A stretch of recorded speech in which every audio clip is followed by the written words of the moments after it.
Alrighty, quick. Can I just ask you quick questions? Yeah. Okay. So, Bob, tell me, what's your go-to order at your favorite hometown restaurant?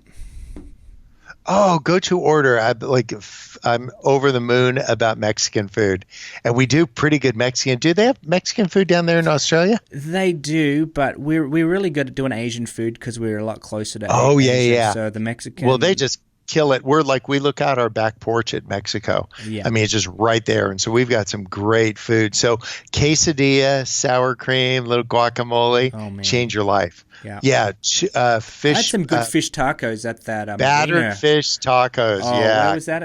Oh man, Rubio's. That's it. Come on. That was amazing. Yeah. Change your life. Well, it did. I actually never had a fish taco until I ate one there, and I think that's all I ever order when I go to a restaurant. Oh, yeah. Unfortunately, they've never been quite as good as that. What do you wish you'd known when you first started out? Oh, I wish I knew it would work. Because you spend all this time thinking, well, I don't know if it'll work. But I think the thing that's changed in me, I want to fail trying. I don't want to fail watching. So the pivot was, if I knew, I had a little bit more confidence that it worked, and equally so, confidence that if it didn't work, it wouldn't matter. Yeah. Like, don't sweat it. Perfect. Oh, man. I wish I knew that too. Well, it's gonna. Come on. What are you curious about right now? Oh, I'm learning everything about bees, not because they just landed on the roof of my vehicle, but we have 120 beehives going in, and so I intend to learn a lot about bees. We inhabited the first 2 hives with bees, and they all flew away. I think they made a nest in an oak tree that I had. So I'm just learning a ton. And here's the thing. When you're curious about things, man, it is catnip for opportunities. You're just, when you're curious, these opportunities start just popping up everywhere.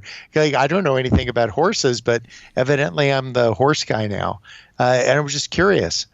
So I bought a saddle. I've never put it on a horse yet, but I got a saddle.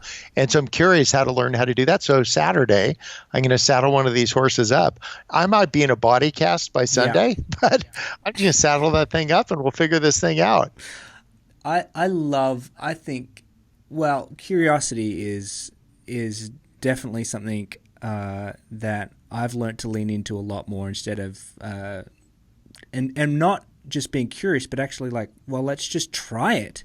Just as simple things as this. For me, last night I was going home and I was like, I wonder, why don't we just go for a night walk on the beach? Like, we haven't done that since we got here. That could be fun for the kids. I'm sure they like it.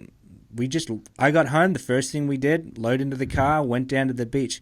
Who knew you could have so much fun on the beach at night? They were sliding down sand dunes. It was just the most incredible fun. Good. Just because we decided, you know what? Why not just take the kids to the beach? Why go through the normal routine of putting them in the bathtub and doing the thing? Like, mix it up. Be curious. Yeah. I love it. Is there anything I should have asked you, but I didn't?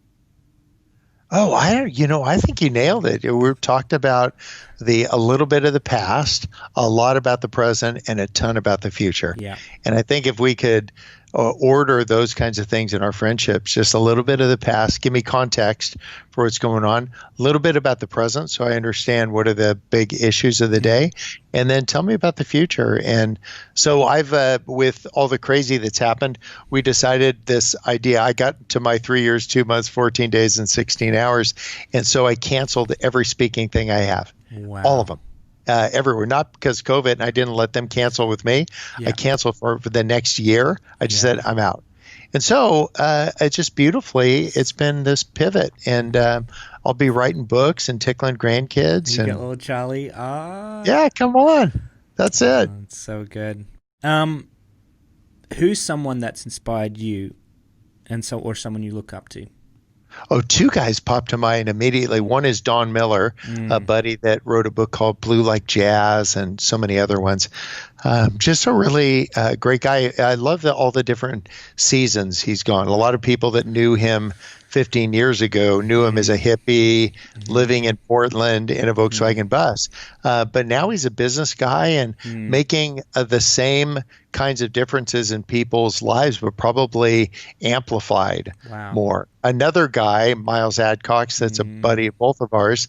He was just out here for a day or two, and I just really admire what he's doing in the area of mental health, and wellness for people. So I just respect what those guys are trying to do for the people that they love and the people that are around them. Yeah, I love both those guys. Yeah, I got the chance to go out to On-Site, and that certainly did transform my life, and I love how you guys are partnering up together out there in California. I think that's just going to go off like wildfire. And Don came out. You brought both of those guys out with you to Iraq, and we got to frolic on the mind-filled mountains of Iraq together. Yes, remember we were throwing rocks in. I know. I wanted to see, one of these going to go off? I know. There was the problem with the mines, that the signs was that they were like there was concrete on the bottom, and someone obviously lifted out in the ground and put them somebody else. So you really didn't know. Did you not know that? No, these were lifted out so we could have been in the minefield. Totally, those half those sides. I probably should have told you beforehand. Maybe we would have got that. Just gives a completely different vibe on that evening. Oh my gosh! Literally, there was concrete at the bottom of them. I remember just picking them up. I'm like, hang on, this has totally been picked up and shifted somewhere else. So none of those mine signs actually were in the right position. Awesome. Last question. Actually, two more if you can humor me for a couple more minutes. What's something recently that you failed at? Let's see.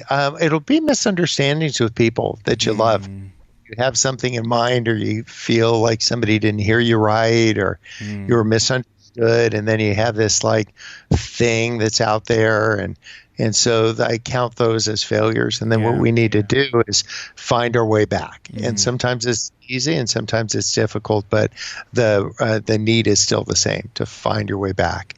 I think I've tried starting things in some countries that are war-torn that didn't work out. Right?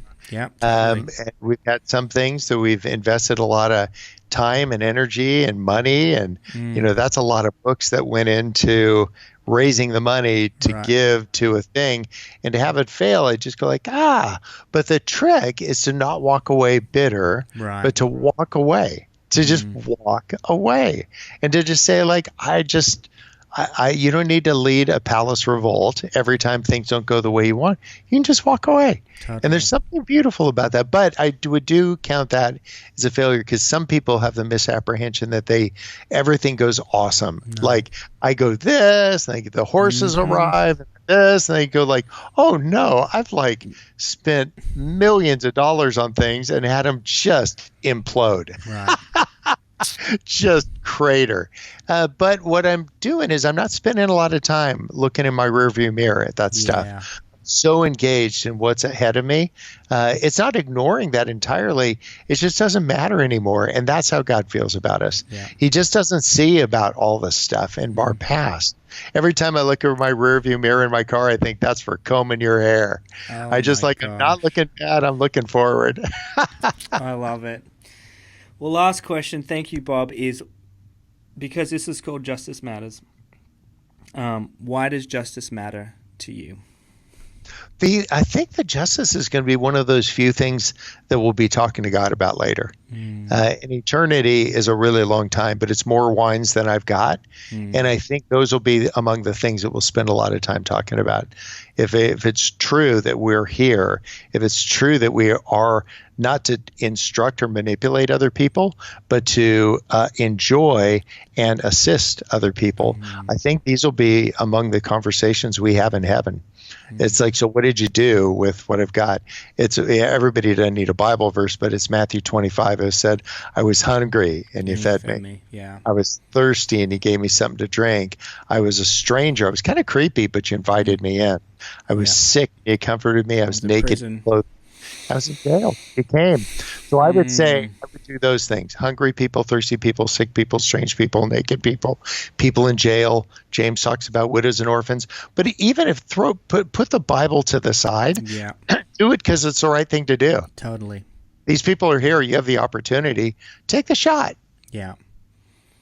Bob, you're taking the shot. I'm inspired to take the shot, and I hope people that are listening will quit making excuses and go out there and live their life without asking for permission, just the way you've done it and inspired so many.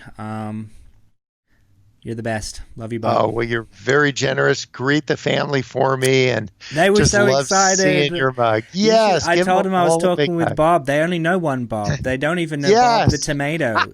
Honestly, I've shielded them from that somehow, but yes, the only Bob they know is you, and they were super excited. Sarah does send her love. The kids say hi. I think every family needs a lawyer and a nutty uncle, and I get to be both. Yeah. Well, look, I can't wait till the restrictions ease, because not only we'll be doing our best to get back over there, but I can't wait to bring move your way. No, let's do it. Let's plan it. Let's get your buddies. Let's get Miles and Don and come out here. We've got the retreat. Do you know what I do every morning? I do these cold ice baths every morning. So I go for a surf if I can, but every morning from Monday to Friday and Saturday, Sunday if Sarah lets me. But first thing I do before I go to work is I jump in. It's probably about 45 degrees. I jump in this ice bath for like 4 minutes. Then I go into the hot one for 4 minutes. Then I go back into the cold one. Sometimes I do it a double, kind of like. Oh my gosh! What's it called? In-N-Out burger. In-N-Out. Yeah. Sometimes I'm going for a double or a triple, whatever we call it. But we just sit in these cold baths, and